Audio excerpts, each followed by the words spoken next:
오늘 우리에게 들려주시는 하나님의 말씀, 신약성경 빌립보서 3장 10절로 11절 말씀입니다. 여러분 가지고 계시는 신약성경 321면에 나와 있습니다.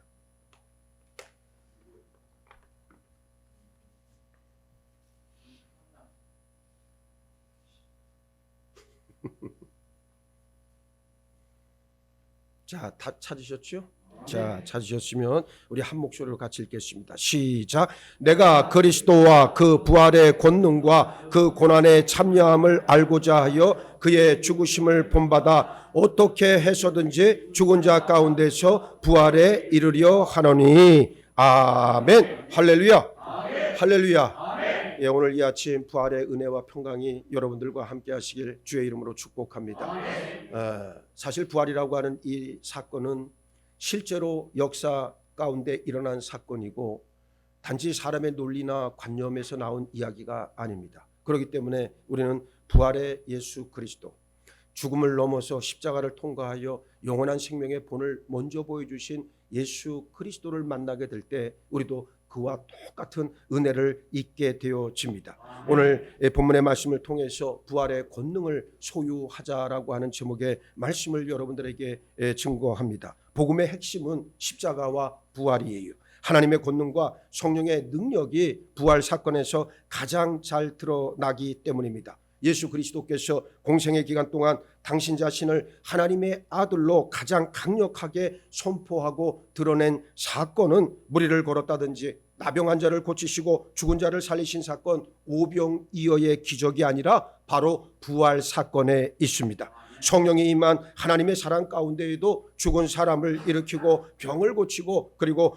홍해를 마른 땅처럼 건너고 요단강을 가르기도 했어요. 하나님의 권능이 함께하기만 하면 그런 일은 능히 할 수 있습니다. 만약 예수님께서 이런 기적의 일만 하셨다면, 또 십자가에 달려 죽는 것으로 끝났다면 구약의 많은 예언자들 가운데 한 명에 지나지 않았을 겁니다. 실제로 엠마오로 가던 제자들도 그렇게 알았습니다. 그는 하나님과 모든 백성 앞에서 말과 일에 능하신 선지자이거늘 우리 대제사장들과 관리들이 사형 판결에 넘겨주어 십자가에 못 박았느니라. 우리는 이 사람이 이스라엘을 속량할 자라고 바랐노라. 누가복음 24장 19절 하반절로 21절 상반절은 말씀합니다. 그러니까 예수께서 십자가에 달려 죽으셨을 때 제자들은 다 틀렸다, 거짓말이었다, 우리가 헛믿었다, 한바탕 일장 춘몽이었다, 이렇게들 믿었어요. 예수님의 십자가 죽음으로 자신들의 믿음, 꿈, 기대, 소망은 모조리 무너졌습니다. 부활이 없다면 예수님은 하나님의 아들로 믿을 근거 또한 없습니다. 그러나 부활은 누구도 예수님이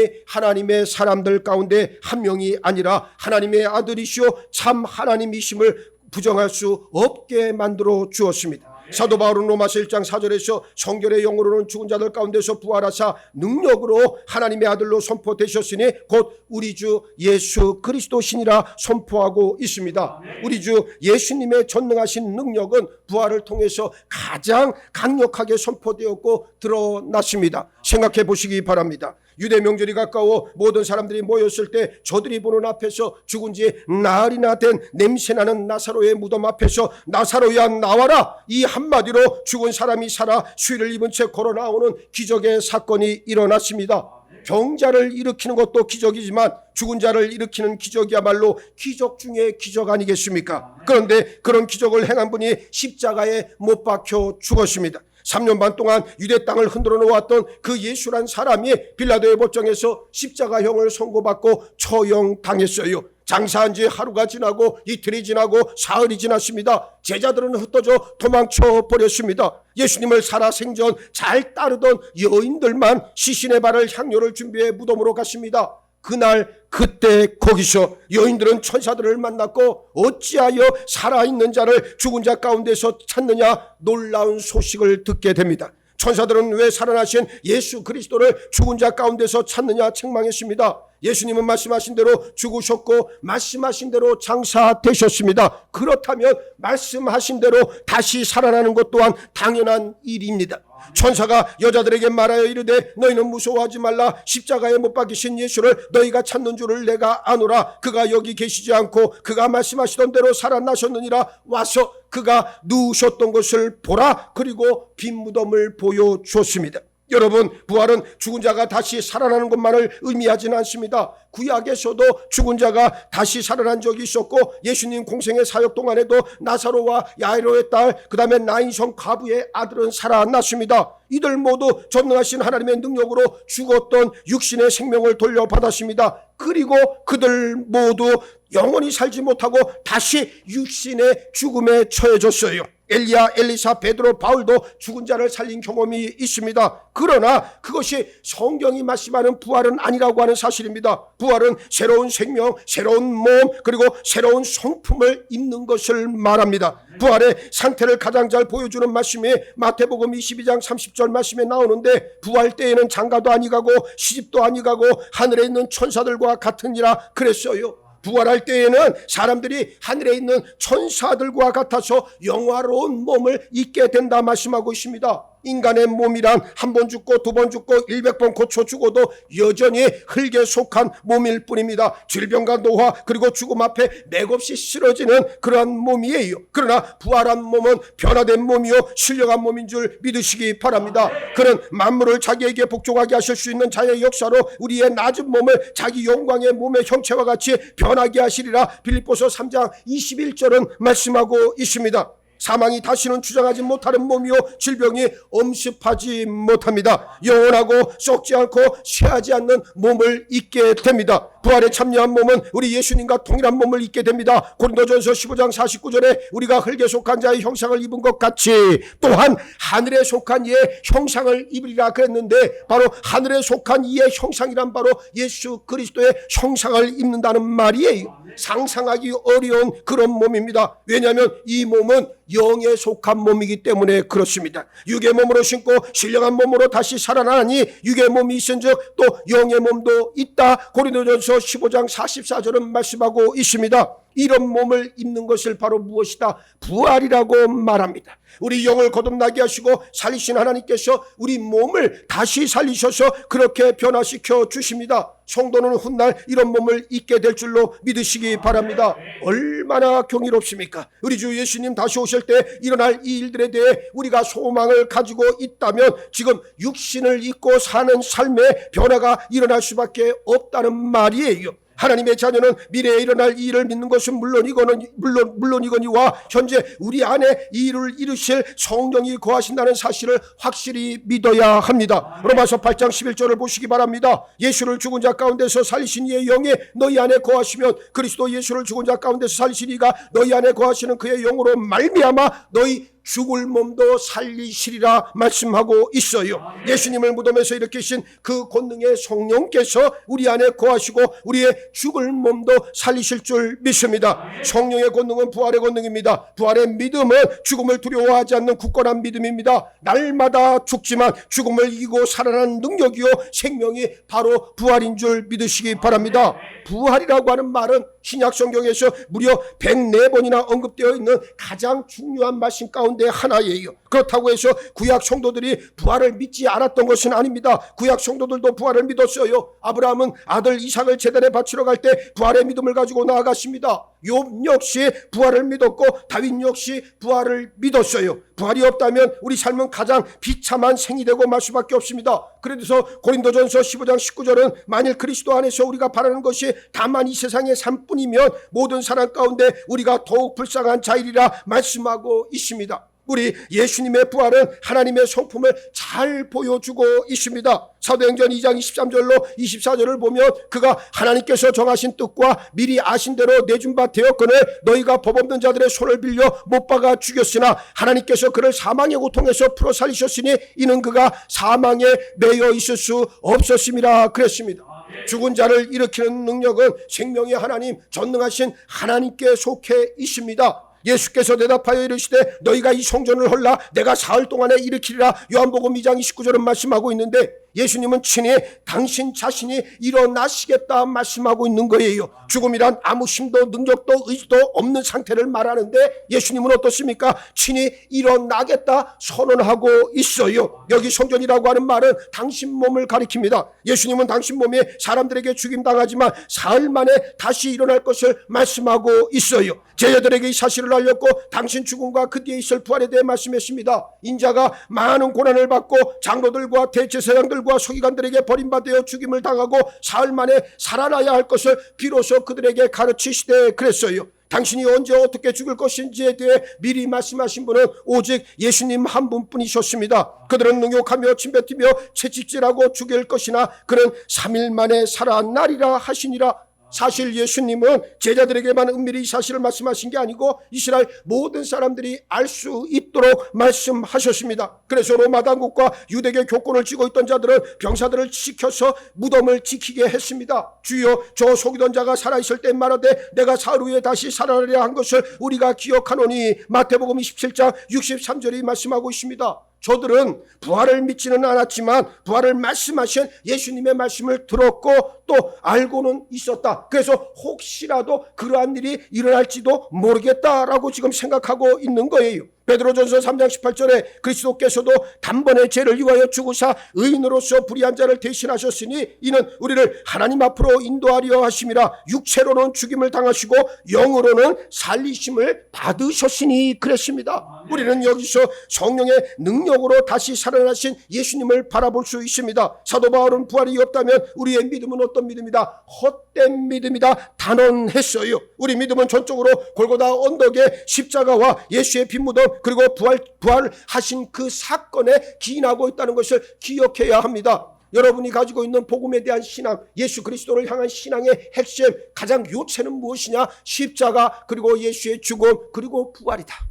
그래서 여러분들의 기도를 통해서 여러분들의 삶을 통해서 이 세 가지는 계속해서 반복적으로 드러나야 한다는 말입니다. 예수님이 하나님이시란 증거는 뭘로 입증이 되었습니까? 바로 부활의 사건으로서 입증되었습니다. 부활이 없으면 예수는 죽은 한 사람에 불과했고 그 죽음과 함께 모든 것이 물거품처럼 끝나버리고 말았을 거예요. 죽었다 하고 끝나버리는 게 아니라 이제 시작이다 말하는 것이 바로 무엇이다? 부활이라고 하는 말씀입니다. 예수님은 부활이십니다. 우리는 죽음으로써 인생이 끝나는 존재들이 결단코 아니에요. 죽음을 아무것도 아닌 것으로 만드신 부활의 예수님이 우리와 함께 계십니다. 사망을 패하고 무덤을 이기신 부활의 주 예수님이 우리 안에서 우리와 함께 역사하고 계십니다. 그 예수님이 지금 우리에게 묻고 있습니다. 예수께서 이르시되 나는 부활이요 생명이니 나를 믿는 자는 죽어도 살겠고 무릇 살아서 나를 믿는 자는 영원히 죽지 아니하리니 네가 이것을 믿느냐? 이것을 네가 믿느냐? 무엇을 믿으라는 말이에요? 다시 살아나신 예수 그리스도 그리고 부활의 권능을 너로 하여금 믿고 있느냐? 지금 묻고 있다는 말씀입니다. 진실로 믿고 있습니까? 듣고 하는 것이 아니라 마음으로 믿을 때, 심령의 중심으로 믿을 때 여러분 안에 모든 사망의 그림자들, 어둠의 권세들, 사망에 쏘는 것들이 다 물러갈 줄 믿습니다. 부활이요 생명이신 예수님이 우리 안에 계시면 우리의 죽을 몸도 다시 살려주십니다. 예수를 죽은 자 가운데서 살리신 이의 영이 너희 안에 거하시면 그리스도 예수를 죽은 자 가운데 살리신 이가 너희 안에 거하시는 그의 영으로 말미암아 너희 죽을 몸도 살리시리라. 로마서 8장 12절은 분명하게 말씀해주고 있습니다. 예수님은 부활이시오 성령은 부활의 영이십니다. 죽은 자들을 일으켜 세우십니다. 우리를 향한 예수님의 물음에 우리는 무엇이라고 응답할 수 있겠습니까? 예수님이 나의 길이요 진리요 생명이고 부활임을 믿고 담대히 선포하는 여러분 모두가 되기를 바랍니다. 복음을 전할 때 다른 그 어떤 것을 전하는 게 아니에요. 예수 그리스도 그리고 십자가의 예수, 죽으신 예수 그리고 부활하신 예수를 증거하면 하나님의 복음은 다 선포된 줄 아시기 바랍니다. 그렇습니다. 예수님은 단지 우리를 부활시키는 분이라는 의미를 넘어 부활 자체라고 하는 사실을 우리가 시인해야 한다는 말이에요. 예수님이 부활이시기 때문에 부활이신 예수님을 믿는 자는 죽어도 살고 살아서 믿는 자는 결단코 죽지 않는다는 그러한 말씀입니다. 부활은 하나님의 권능이기 때문에 그렇습니다. 부활은 세상에서 가장 큰 살아나는 능력이 됩니다. 여러분, 부활은 기본적으로 죽음을 전제로 하고 있다는 것 우리가 잘 알고 있잖아요. 죽음이 없다면 부활의 사건도 없습니다. 십자가의 죽음이라고 하는 것은 우리로 하여금 부활을 바라보게 인도해 줍니다. 예수님은 수차례 당신 자신의 죽음과 그리고 부활에 대해 제자들에게 미리 말씀하셨어요. 그러나 제자들은 안타깝게도 그 말씀을 믿지 않았다는 말입니다. 말씀을 믿지 못하는 자들은 증거와 증인들의 말도 믿지 못합니다. 믿음이라고 하는 것, 증인들과 눈에 보이는 사실적 증거에서 오는 것이 아니라 기록된 하나님의 말씀, 선포된 하나님의 말씀으로부터 온다는 사실이요. 그래서 말씀이 중요하다고 그렇게 제가 목에 핏대를 세워가면서 여러분들에게 수도 없이 반복하고 있는 말씀이 바로 그 핵심입니다. 오직 선포된 말씀, 기록된 말씀 밖으로 넘어가는 자는 절대로 그 믿음은 온전히 하나님께로부터 인정받을 수가 없다는 말이에요. 그래서 성경을 읽어야 돼요. 어느 분이 그래요. 저보고, 목사님, 제가 가장 가까이서 지내는 사람이 요즘 변화받았습니다. 성경을 읽기 시작했습니다. 벌써 사도 고독하고요. 벌써 열심히 하루에 4시간, 5시간씩 성경을 붙잡고 읽는다고 그래요. 내가 얼마나 큰 감동을 받았는지 몰라요. 예배드리는 자세가 틀려졌고 말씀을 듣는 자세가 눈빛이 반짝반짝 빛나고 사모하는 심령이 되었어요. 오늘 여러분들 보시기 바랍니다. 자기 자신을 한번 들여다보면 정확하게 답이 나와요. 내가 정말 믿음이 있고 하나님을 믿고 그리고 주의 몸된 교회라고 하는 이 교회에 대한 확실한 고백이 있는 사람은 하나님의 말씀을 어떻게 합니까? 사모합니다. 마치 목마른 자가 물을 찾아 갈급함 같이 말씀을 사모하지만 그러나 영혼이 방만하고 세상의 것들로 찌들어 있고 말씀을 절대로 듣지 못해요. 내 자신의 욕망으로 채워져 있고 내 의를 드러내는 자는 아무리 진리의 말씀이 선포된다 할지라도 그 영혼을 단 한 뼘도 움직일 수가 없다. 네? 오늘 여러분들이 지금 어떠한 상황에 처해 있는가는 여러분들 자신을 들여다보면 답이 나와요. 삶이라고 하는 것은 자세와 태도를 통해 나오는 거예요. 예, 반드시 여러분의 삶의 자세와 태도를 보면 나오는 거예요. 우리가 학교 다닐 때 그러죠. 공부 못하는 애들이 꼭 어떻습니까? 수업 시간에 딴짓하잖아. 예? 딴짓하고 선생님이 늘 하는 말이 뭔 말입니까? 졸고 도시락 까먹고 저 맨 뒤에 숨어서 선생님 눈 피해서 딴짓거리하고 이런 애들이 공부 잘했다는 얘기를 내가 들어본 적이 없어. 예? 그런데 그 말은 정말 사실이더라고. 인생을 살아보니까 그 말이 정답이에요. 성도의 삶의 자세와 태도를 보면 답이 나와요. 그의 말을 들어보면 나오고 그의 삶의 제세, 예배를 드리는 자세와 태도 그리고 말씀으로 얼마나 읽고 기도하는가. 지난 주간 우리 한 주 동안 우리가 고난주간 우리가 보냈으면서 고난주간 기도회를 했지만 많은 분들이 나와서 정말 열심으로 기도했어요. 그런데 예배 자리에 나오고 기도 자리에 나오고 말씀을 들어야 할 자들이 교회에 안 나온다면 여러분 하나님의 마음은 얼마나 아프겠느냐. 여러분이 집에서 그래서 어떤 사람이 그럽니다. 목사님 저는 집에서 기도하고 집에서 말씀 봅니다. 다 거짓말이요. 읽긴 읽으나 기도는 하나님과는 상관없는 기도요. 말씀 읽기가 된다. 그 말 아니겠습니까? 여러분들 가만히 생각을 한번 해보시라고. 정말로 내가 예배자리를 사모하고 은혜 받는 자리에 내가 얼마나 집중해서 나오고 있는가를 들여다보면 내 믿음의 무게가 나오는 것이다. 예? 여러분 어쩔 수 없이 인정해야 돼요. 이건 틀림없이 여러분들 자신이 가장 정확하게 알고 있다라고 하는 말이에요. 이제 여러분들의 믿음 생활이 겉으로 보여지는 껍데기, 형식, 습관이 되길 원하지 않고 여러분의 영혼의 중심으로 하나님을 만나는 역사가 나타나길 바랍니다. 대대적인 변화의 역사가 내 심령 가운데서부터 터져 나와야 된다는 말이에요. 지금 이대로의 모습으로는 절대 하나님 앞에 갈 수 없다고 고백하고 그리고 나의 민낯을 알고 계시는 주여 나를 붙잡아 주시고 나로 하여금 다시금 새로운 생명과 새로운 능력으로 나를 이끌어 주옵소서 간절하게 외치고 선포할 수 있는 여러분 모두가 되기를 바랍니다.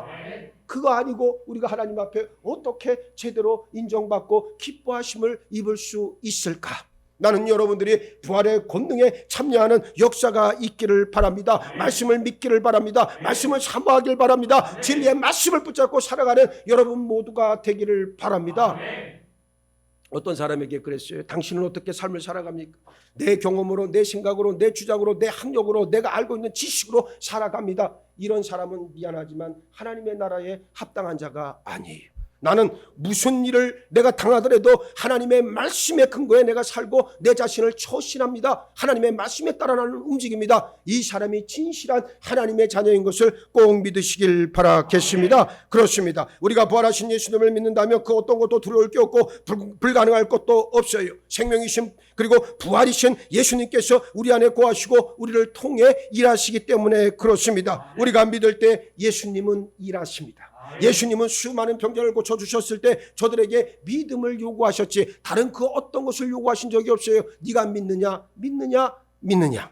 믿을 때 하나님의 구원의 역사가 임했다는 것을 꼭 기억하시길 바랍니다. 우리 안에는 십자가에서 죽으신 예수 그리고 부활하신 예수님이 계시다는 것을 날마다 선포해야 한다는 말이에요. 사도 바울은 오늘 본문에서 내가 그리스도와 그 부활의 권능과 그 고난의 참여함을 알고자 하여 그의 죽으심을 본받아 어떻게 해서든지 죽은 자 가운데서 부활에 이르려 하노니 그랬습니다. 부활의 권능이란 말에 주목하시기 바랍니다. 부활이신 분, 즉 예수님의 부활의 권능은 믿는 자들을 다시 살리는 권능이요 변화의 근원이요 새롭게 하시고 소생시키는 권능인 줄 믿으시기 바랍니다. 부활의 권능이란 다시 살아나는 권세 있는 능력을 말해요. 7번 쓰러져도 8번 일어나는 권능이 바로 부활의 권능인 줄 믿으시기 바랍니다. 지금 내 믿음이 연약하고 어린아이 같다고 절망할 필요도 없어요. 삶의 형편이 어려워 괴롭다고 주저앉을 필요도 없습니다.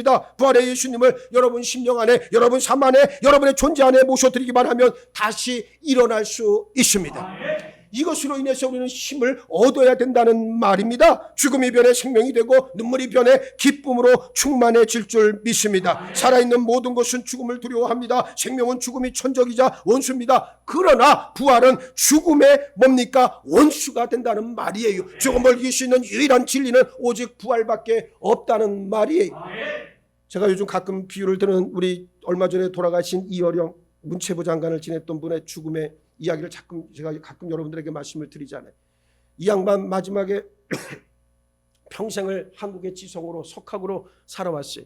예수 믿는 거 아주 우습게 봤던 사람이. 그러나 그 딸이 목사 안수를 받고 이제 눈이 멀고 암이 걸려 죽을 때 어떻게 했습니까? 그때서야 비로소 예수를 영접하고 진짜 예수를 믿는 사람이 됐잖아요. 나는 그 사람의 생애를 논하자고 하는 것이 아니에요. 그 사람이 죽을 때의 그 모습을 그 아들이 다 기록에 남겨놨습니다. 그 이야기를 듣고 그 자료를 보고 있으면 너무너무 한 사람의 그리스도인이란 어떤 삶을 살다 어떻게 죽어야 하는가가 정확하게 나와요. 오늘도 죽음이라고 하는 실체를 못 받아들이고 자기 멋대로 살아가는 자들이 있잖아요. 예? 그러면서 나중에 죽을 때 괴로워서 그 죽음의 공포에서 발발 떨다가 지옥으로 떨어지는 안타까운 영혼들 의외로 많아요. 그런데 그 이어령이라고 하는 분은 죽을 때 살아온 삶을 다 가족들에게 감사하다는 말로 다 표시를 하고 나머지 30분 임종 바로 전 30분을 어떻게 보냈냐. 지금 엄습하고 있는 죽음을 어떻게 했다는 거예요. 죽음을 대면했고 그리고 그 죽음을 대결했다는 거예요. 예? 눈을 똑바로 뜨고. 여러분 보세요. 막 임종하는 사람의 눈빛이 그렇게 밝고 빛날 수는 없잖아요. 예? 그런데 눈에 힘이 들어가고 그 죽음을 응시하면서 그 죽음의 한가운데로 들어가는데 그 죽음이라고 하는 것을 정말로 어떻게 하나님께서 주신 약속의 말씀에 따라 내가 그 길을 걸어간다라고 하는 의지적 표현이 그 눈빛에 담겨져 있었다 그 말이요. 예? 아니 성도의 죽음은 당연한 거 아닙니까? 그걸로 끝나는 게 아니고 우리는 다시 살아난다는 것을 분명하게 믿는 사람들이에요. 이게 부활의 능력이라고 하는 말이에요. 죽음을 나에게서 죽음이 떠나가라고 할 것이 아니라 그 죽음이 나에게 온다면 그 죽음을 받아들이되 그러나 그것으로 끝나는 것이 아니라 나는 하나님 안에서 하나님의 나라에서 영원히 살 것 영원한 생명을 부여받는다는 이 사실로 인해 우리는 기뻐하며 그 죽음을 바라볼 수가 있어야 된다 그 말입니다. 스데반이 돌에 맞아 죽으면서 여러분 돌 안 맞아봤죠? 돌에 머리 맞으면 엄청 아픕니다. 엄청 아파요. 나는 어렸을 때 몇 번 맞아봐서 아는데 돌 조그만한 돌 하나 맞아도 막 머리가 깨지고 피가 나고 아파 죽겠는데 여러분 스데반이 맞은 돌은 여러분들 머릿돌만한 것들이에요. 머리 많은 돌들로 맞았어요. 그가 머리에서 피가 철철 나고 의식이 흐릿해가면서도 그가 바라본 것은 뭡니까? 저 하늘 보좌에 앉아 계신 예수 그리스도를 바라보고 당당하게 그 길을 걸어갔다는 거예요. 왜 그렇습니까? 여기서 죽는 게 끝이 아니라 영원한 하나님의 생명을 내가 누릴 수 있다는 것을 그는 알고 있었기 때문이다.